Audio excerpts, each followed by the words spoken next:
5 തലമുറകളായി നിങ്ങൾക്കൊപ്പം PRS hospital. 2026 കേരളത്തിൽ നടക്കാൻ പോകുന്ന അസംബ്ലി തെരഞ്ഞെടുപ്പിന്റെ നിയമസഭാ തെരഞ്ഞെടുപ്പിന്റെ മിനിയേച്ചർ ചെറിയ രൂപമാണ്, അല്ലെങ്കിൽ അതിന്റെ സെമി ഫൈനലാണ്, അല്ലെങ്കിൽ അതിന്റെ ഒരു ക്വാർട്ടർ ഫൈനൽ. ഇപ്പോൾ പഞ്ചായത്ത് തെരഞ്ഞെടുപ്പ് കണക്കാക്കിയാൽ ക്വാർട്ടർ ഫൈനൽ എന്ന് പറയാം, പക്ഷേ അസംബ്ലി കണക്കാക്കിയാൽ, അസംബ്ലി ടു അസംബ്ലി കണക്കാക്കിയാൽ ഇത് സെമി ഫൈനലാണ്. ആരാണ് നിലമ്പൂരിൽ ജയിക്കുക? നിലമ്പൂരിൽ ജയിക്കുന്ന ഓരോ വോട്ടും അടുത്ത 26 ഭരണം നിശ്ചയിക്കുമെന്നുള്ളത് യാതൊരു തർക്കവുമില്ല. അതുകൊണ്ടാണ് കോൺഗ്രസും കമ്മ്യൂണിസ്റ്റ് പാർട്ടികളും പിന്നെ നമ്മുടെ RSPയും മുസ്ലിം ലീഗും അൻവറിൻ്റെ പാർട്ടിയും BJPയും എല്ലാം അരങ്ങും തലയും മുറക്കി വല്ലാത്ത രീതിയിൽ നിലമ്പൂരിൽ ക്യാമ്പ് ചെയ്തിരിക്കുന്നത്. 10 മന്ത്രിമാരാണ് നിലമ്പൂർ ക്യാമ്പ് ചെയ്തിരിക്കുന്നത്. അതുപോലെ തന്നെ 140 MLAമാരും അവിടെയുണ്ട്. BJPയുടെ എല്ലാ സർവ്വസന്നാഹങ്ങളും അവിടെയുണ്ട്. പിന്നെ പ്രിയങ്ക ഗാന്ധിയുണ്ട്, പിന്നെ നമ്മുടെ സോണിയാഗാന്ധിന് വരുമെന്ന് അറിയത്തില്ല. അതുപോലെ തന്നെ രാഹുൽ ഗാന്ധി അവിടെയുണ്ട്. വലിയ സന്നാഹമാണ് ഈ പരിപാടികളിൽ നടക്കുന്നത്. അപ്പോൾ തീർച്ചയായിട്ടും നിലമ്പൂർ ഉപതെരഞ്ഞെടുപ്പ് ഒരു ഷോക്ക് ട്രീറ്റ്മെൻ്റ് ആവുമോ ഭരണകക്ഷിക്ക്? ഒന്നാമത്തെ ചോദ്യം. അല്ല, ഇത് പ്രതിപക്ഷത്തിന് വലിയ ബലം കിട്ടുമോ? പ്രതിപക്ഷത്തിന് അവർക്ക് ഊർജം കൂടുതൽ കിട്ടുമോ? അതോ BJP കുറേ വോട്ട് പിടിച്ച് അവർക്ക് ഒന്നുകൂടി അവർ 20% 25% അവരുടെ സാന്നിധ്യം അവർ ഒന്നുകൂടി ഉറപ്പിക്കുമോ എന്നുള്ള ചോദ്യങ്ങൾക്ക് വലിയ പ്രസക്തിയുണ്ട്. ആര്യാടൻ ഷൗക്കത്താണ് ജയിക്കുന്നതെങ്കിൽ കോൺഗ്രസിൻ്റെ ബലം കൂടും, UDFിൻ്റെ ബലം കൂടും. അങ്ങനെയാണെങ്കിൽ ചിലപ്പോൾ കേരള കോൺഗ്രസ് മാണിയെ കൂടെ ഇങ്ങോട്ട് കൊണ്ടുവരാനുള്ള, ജോസ് കെ മാണിയുമായിട്ടുള്ള ചർച്ചകൾ നടക്കാനുള്ള വലിയ സാധ്യതയുണ്ട്.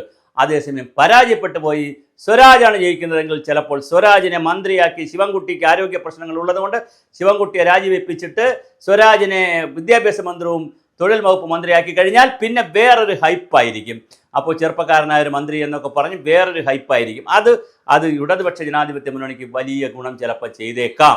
ആ നിലയിലാണ് അത് മാറുന്നത്. ഇനി അല്ല, അൻവറാണ് ജയിക്കുന്നതെങ്കിൽ ഈ 2 പേരുടെ പ്രശ്നവും പ്രതിസന്ധിയിലാകും. വരുന്ന തെരഞ്ഞെടുപ്പിൽ അൻവർ അവിടെ മത്സരിക്കുകയും കൂടുതൽ മണ്ഡലങ്ങളിലേക്ക്, അൻവറിൻ്റെ അടുത്തുള്ള മണ്ഡലങ്ങളിലേക്കും നിലമ്പൂരിൻ്റെ അടുത്തുള്ള മണ്ഡലങ്ങളിലേക്കും തൃണമൂൽ കോൺഗ്രസ് സ്ഥാനാർത്ഥികൾ നിൽക്കാനുള്ള സാധ്യതയുണ്ട്. അങ്ങനെ വന്നാൽ അത് തൃണമൂൽ കോൺഗ്രസിനും സംസ്ഥാനത്ത് MLAമാരുണ്ടാകാനുള്ള ഒരു സാധ്യതയുണ്ട്. അപ്പോൾ വളരെ വ്യത്യസ്തവും വളരെ ചടുലവുമായിട്ടുള്ള തീരുമാനങ്ങൾ ഉണ്ടാകുന്ന, വളരെ പിന്നെ ബോംബുകൾ പൊട്ടുന്ന, ഒരുപാട് ബോംബുകൾ പൊട്ടുന്ന ഒരു രാഷ്ട്രീയ ബോംബുകൾ പൊട്ടുന്ന ഒരു തിരഞ്ഞെടുപ്പാണ് ഇപ്പോൾ നിലമ്പൂരിൽ നടക്കുന്നത്. അതിലൂടെ ആരാണ് തകരുക, ആരാണ് വളരുക എന്ന് നമുക്ക് പറയാൻ കഴിയില്ല. അൻവറാണ് അതിൽ നേടുന്നതെങ്കിൽ മമതാ ബാനർജിക്ക് കൂടുതൽ MLAമാരെ കേരളത്തിൽ നിന്ന് ഉണ്ടാക്കി കൊടുക്കാൻ കഴിയും. അതേസമയം ഷൗക്കത്താണ് ജയിക്കുന്നതെങ്കിൽ UDFിൻ്റെ ബലം ഒന്നുകൂടെ കൂടും.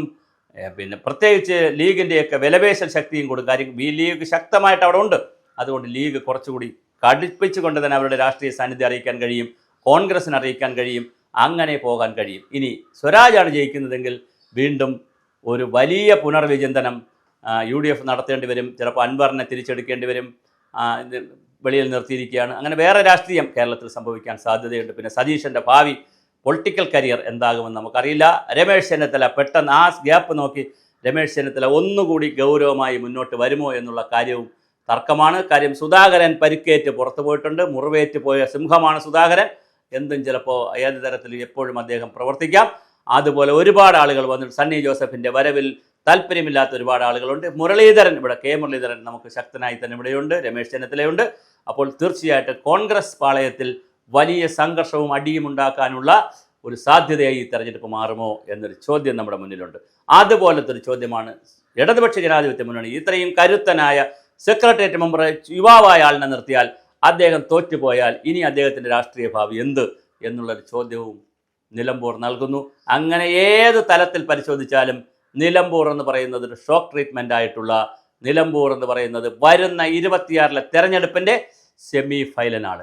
ഈ സെമി ഫൈനലിൽ ജയിക്കുന്ന ആളായിരിക്കും വരുന്ന ഫൈനലിൽ ജയിക്കുക എന്നുള്ളതാണ് കേരള രാഷ്ട്രീയത്തിൻ്റെ ദിശ തിരിക്കാൻ പോകുന്നത്. അപ്പോൾ അൻവർ രാജിവെച്ചിട്ടാണെങ്കിലും 10 മാസത്തേക്കാണെങ്കിലും ഒരു തെരഞ്ഞെടുപ്പ് വന്നത് ഭാവി രാഷ്ട്രീയത്തിൻ്റെ ദിശാസൂചകമാകും എന്നുള്ള കാര്യത്തിൽ യാതൊരു തർക്കവുമില്ല. നിലമ്പൂരിലെ ജനങ്ങൾ എങ്ങനെ ചിന്തിക്കുന്നു, എങ്ങനെ തീരുമാനിക്കുന്നു, ആർക്ക് വോട്ട് ചെയ്യുമെന്ന് നമുക്ക് പറയാൻ കഴിയില്ല. അവരുടെ ഓരോ വോട്ടിൻ്റെ തീരുമാനവും കേരള രാഷ്ട്രീയത്തിൻ്റെ ഭാവിയായിരിക്കും നന്നായി തീരുമാനിക്കുക, എല്ലാം മാറ്റിമറിക്കുന്നത്.